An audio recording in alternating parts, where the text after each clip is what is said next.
"You'll live with me now," he had said, the words a low rumble against the wind's shriek. The statement was not a question, not an offer, but a declaration carved into the frozen air. But that came later. First, there was only the snow, and the blood, and the silence that was louder than any scream. Elias found her at the edge of his property line, where the skeletal arms of the aspens gave way to the unforgiving expanse of the plains. He had been tracking a wolf, its prints a lonely trail in the fresh powder, when the scent of iron had cut through the clean, cold air. It was a scent he knew too well. She was a heap of rags and ruin, half buried in a drift, her back a canvas of such brutal artistry that it stole the breath from his lungs. The crimson stains on the snow around her were stark, obscene against the landscape's blank purity. At first, he thought she was gone. But then, a flicker of movement. Not from her, but from the bundled shape clutched to her chest. And another, tucked beneath the tatters of her cloak. He knelt, his weathered hands, usually so steady, trembling just once as he brushed the snow from her face. A mask of dried tears and frozen blood. Her breath was a shallow ghost in the air. He looked at the bundles. Infants. So small, their faces blue with cold, their silence a terrifying omen. Elias was a man built of the land. He worked, hard, solitary, and unforgiving when necessary. But in that moment, seeing the woman's savage body curled protectively around new life, something ancient and fierce rose in him. He did not hesitate. With a gentleness that belied his rough exterior, he gathered the two tiny forms, wrapping them securely inside his own thick shearling coat. Then, he returned to the woman. He slid his arms beneath her, lifting her from her frozen grave. She weighed almost nothing. As he stood, cradling the broken family against his chest, the wolf he had been tracking howled in the distance, a long, mournful cry that seemed to speak for all the cruelty in the world. Elias turned his back on it and walked toward the distant pillar of smoke that was his home. The journey back was a battle against the elements, which seemed intent on claiming the three souls he carried. The wind tore at them, a physical force that clawed and bit, trying to rip the warmth from his coat where the infants lay nestled against his heart. The woman, Ilara, though he did not yet know her name, was a dead weight in his arms, her head lolling against his shoulder. He focused on the rhythm of his own breathing, on the solid thud of his boots in the deepening snow. His cabin was more a fortress than a home, built of thick-hewn logs and chinked with mud and moss, designed to withstand the very worst the mountains could throw at it. It stood alone in a small, sheltered valley, a solitary bastion of warmth and light in a world of white. As he finally pushed the heavy oak door open with his shoulder, a wave of blessed heat washed over them. The fire in the great stone hearth, the cabin's beating heart, was roaring, casting dancing shadows on the walls. He laid Ilara down on the bearskin rug before it, her stillness a stark contrast to the fire's lively crackle. Then, he carefully unwrapped the infants. Twin girls. Miraculously, they were stirring, their tiny chests rising and falling with faint but steady breaths. He placed them in a hastily emptied wooden crate, lining it with his softest wool blankets and setting it close to the hearth's life-giving glow. Only then did he turn his full attention back to the woman. With a basin of warm water and clean cloths, he began the grim, delicate work. His hands, calloused and scarred from a life of ranching and solitude, moved with a surgeon's precision. He cleaned the horrific wounds on her back, each lash a story of unimaginable cruelty. He washed the blood from her hair, the grime from her face, his touch methodical and impersonal, yet imbued with a profound, unspoken reverence for the life that flickered so tenuously within her. The blizzard howled outside, throwing itself against the sturdy walls of the cabin, but inside, there was only the sound of the fire and the quiet, focused work of a man saving a life. Days bled into a week, then two. The blizzard exhausted itself, leaving behind a world draped in a thick, silent blanket of white. Inside the cabin, a different kind of silence reigned. Elias moved through his solitary routines, but they were no longer truly solitary. Every action was now performed with an awareness of his three new charges. He fed the fire, cooked broth, milked his single cow for the infants, and tended to Ilara's wounds, which slowly began their painful journey from raw, angry welts to healing scars.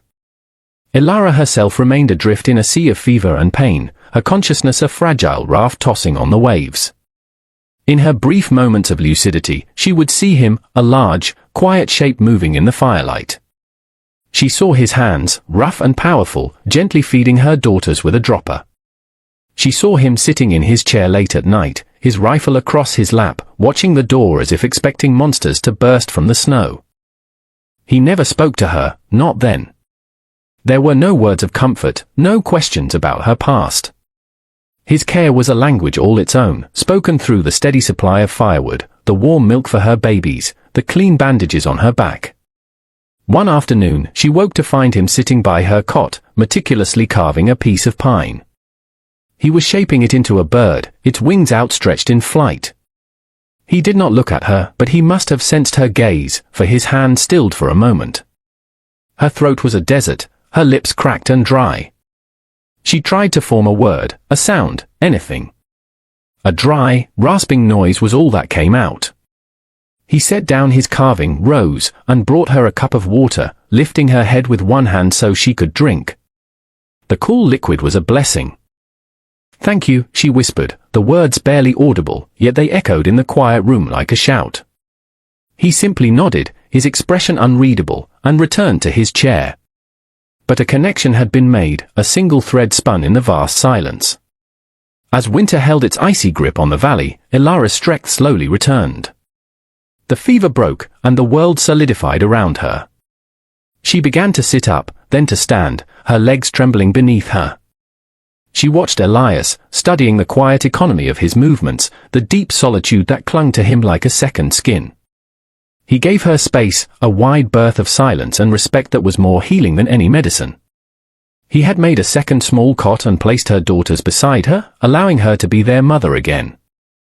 She would lie for hours, just watching them sleep, her heart a painful knot of love and terror. The memory of why she had been cast out was a constant, cold presence. One night, the storm returned, its fury matching the tempest in her own soul. The wind screamed through the eaves, and the windows rattled in their frames. The twins were fretful, crying in short, sharp bursts. As Elara rocked them, humming a broken lullaby, the dam of her silence finally broke. She started to speak, her voice hoarse and halting at first, but gathering strength as the words tumbled out. She spoke of Silas. A man whose pride was as vast and as cold as the winter prairie. He owned the largest homestead in the territories, and he owned her, too. He had wanted a son, an heir to inherit his name and his land. When she had given him twin daughters, he had seen it not as a miracle, but as a personal affront, a sign of her worthlessness. He had called them witches, a curse. The whipping wasn't a punishment. It was an extermination. He had beaten her until he thought she was dead and then had his men dump her and the curse she'd borne in the wilderness, food for the wolves. Elias sat across the room, listening. He did not move, did not interrupt. He just listened as she unburdened her soul, his face a mask of stone in the flickering firelight. When she finished, her words hanging in the air with the smoke, he rose. He walked to the hearth, stoked the fire until it blazed bright and hot, a defiant roar against the storm outside. He looked at her, his eyes dark with an emotion she couldn't name. "He ain't ever touching you again," Elias said. It was not a promise. It was a fact. The great thaw arrived as if a switch had been flipped. The oppressive weight of the snow began to lift, melting away in dirty rivulets, revealing the first hints of brown earth and green life beneath. The change in the season mirrored the change inside the cabin. With the return of her physical strength, Elara began to reclaim parts of herself she thought were lost forever.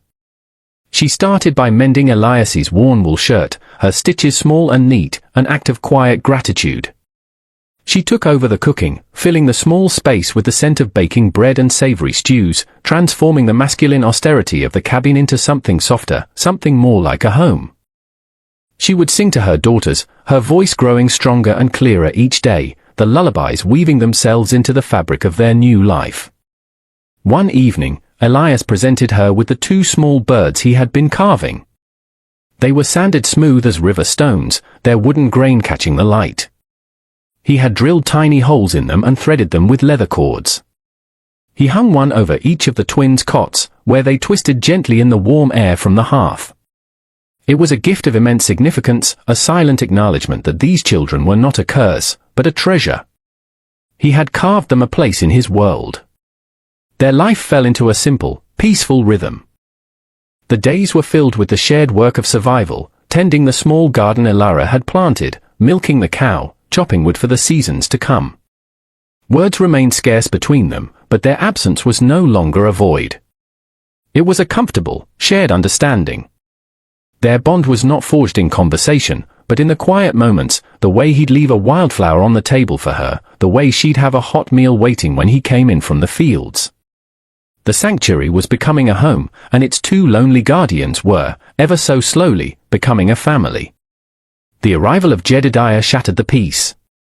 He was a gaunt, weathered trapper who passed through the valley twice a year, a human current connecting Elias's isolated island to the mainland of civilization.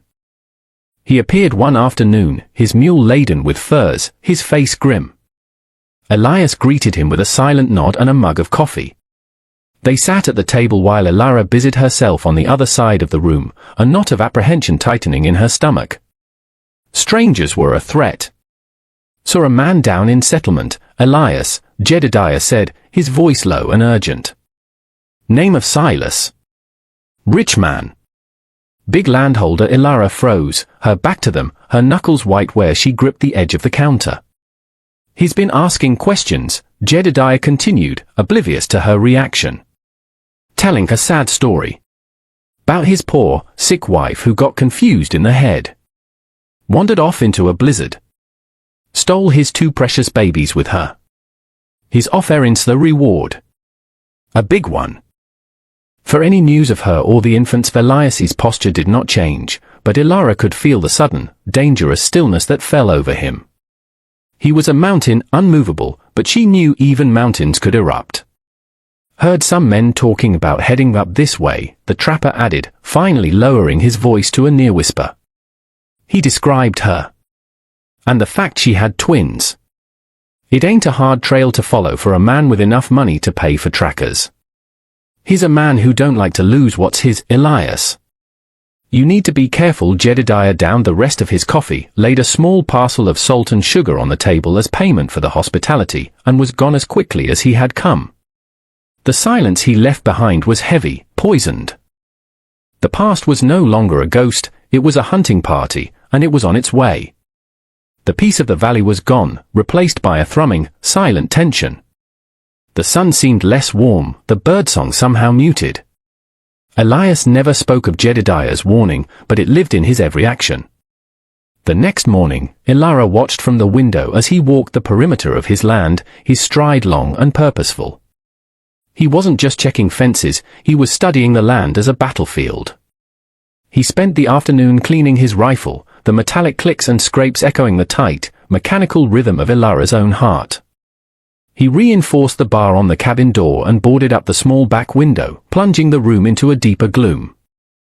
His preparations were a grim, silent conversation, and she understood every word.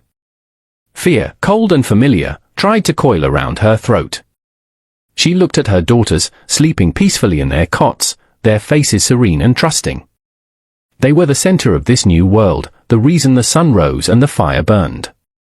The fear receded, burned away by a fiercer, hotter emotion, a mother's rage.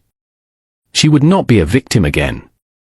She would not be dragged back into that darkness.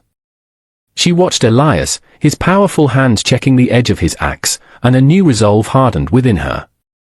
Later, when he was outside, she went to the small chest where he kept his supplies. She found a hunting knife, smaller than his, its handle worn smooth with use. She picked it up. The weight of it was alien in her hand, the cold steel a shock against her skin. But she held it, practiced gripping it, the unfamiliarity giving way to a grim determination. She was no longer the broken creature in the snow. This cabin was her home. These children were her life. And she would fight to the death to protect them. The sanctuary was no longer just a place of healing, it had become a fortress, and she was its second guard. The day Silas came was unnaturally still. There was no wind, no birdsong, only a heavy, expectant silence. Elias had been watching the pass since dawn, a sentinel at the edge of his world. he saw them first, 3 riders, dark shapes against the bright green of the valley floor. He walked back to the cabin, his face grim. "Go inside. Bar the door. Stay away from the windows," he said, his voice flat. It was the first direct command he had ever given her. She nodded, her heart hammering against her ribs, the hunting knife tucked into the waistband of her dress, its presence a cold comfort. She gathered the twins, her hand shaking, and retreated to the darkest corner of the room, whispering reassurances she did not feel. Outside, the riders stopped 100 feet from the cabin. Silas dismounted, his movements arrogant and proprietary. He was a handsome man, but it was a cold, cruel beauty. "Elias Thorne," he bellowed, his voice accustomed to being obeyed. "I know you have my wife. And my children. I've come to collect my property." Elias stood on the porch, his rifle held loosely in one hand. He looked immense, immovable. "They ain't your property," he replied, his voice a low growl that carried easily in the still air. "And they ain't leaving." Silas laughed, a sharp, ugly sound. "I have a writ from the magistrate, you ignorant sodbuster. She belongs to me." He gestured to his 2 hired men, who began to fan out, their own guns drawn. "This can be easy, or it can be bloody. Your choice." The world seemed to hold its breath. Then, with a snarl of fury, Silas gave the order. "Get them!" The explosion of violence was sudden and shocking. The air split with the roar of gunfire. It was chaos, a blur of motion and sound, but Elias moved with a brutal efficiency, a force of nature unleashed. The fight was a maelstrom of desperate, close-quarters combat. Elias was a bear of a man, strong and unyielding, but he was outnumbered.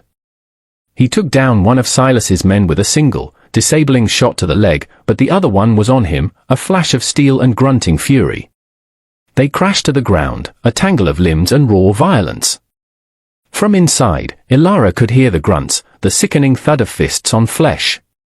She clutched her children, her whole body trembling, a silent scream trapped in her throat. Through a crack in the door, she saw Silas, his face a mask of rage, bypass the fight and charge directly toward the cabin. He meant to take her. He meant to take her babies. The bar on the door groaned as he slammed his shoulder against it. It splintered. Wood cracked. And then he was inside, his shadow falling over her, his eyes wild with possessive madness. "There you are, you witch," he hissed, lunging for the cot where she had placed one of the twins. In that instant, time slowed. The terror in Ilara's veins turned to ice, then to fire. The broken creature from the snow was gone, burned away. In her place stood a mother. As Silas reached for her child, she moved. She drew the hunting knife from her waist, its cold weight now an extension of her own will. She screamed, a raw, primal sound of pure defiance, and drove the knife into his outstretched arm. He roared in pain and shock, stumbling back, staring at her as if seeing her for the first time. It wasn't a warrior's blow, but it was enough. It was everything. It was the moment she took her life back. Just as Silas recovered, raising his uninjured hand to strike her, the doorway was filled with new figures. It was Jedediah, the trapper. And behind him stood the town sheriff and 2 other men, their guns raised. "It's over, Silas," the sheriff said, his voice ringing with authority. The fight outside had ceased. The second hired man stood with his hands raised. Power had shifted, not just by Elias's strength, but by Ilara's courage and the arrival of a world that would no longer let Silas write his own laws. The silence that descended on the valley afterward was different. It was not the silence of isolation or tension, but of deep, profound peace. The sheriff took Silas and his men away, their dark presence fading down the pass like a bad dream. Elias, his face bruised and his knuckles split, barred the broken door and turned to Ilara. She was still trembling, the bloody knife fallen at her feet, her daughters clutched tightly to her chest. Their eyes met across the room, and in that gaze, volumes were spoken. He saw not a victim, but a warrior. She saw not just a protector, but a partner. Wordlessly, they moved to tend to each other's wounds. Her touch on his split lip was as gentle as his had been on her ravaged back all those months ago. The cabin, once a simple sanctuary, was now consecrated as a true home, its foundations reinforced by their shared struggle and sealed by their mutual devotion. Spring had claimed the valley completely, painting the hills in vibrant strokes of green and gold. The air was sweet with the scent of pine and damp earth.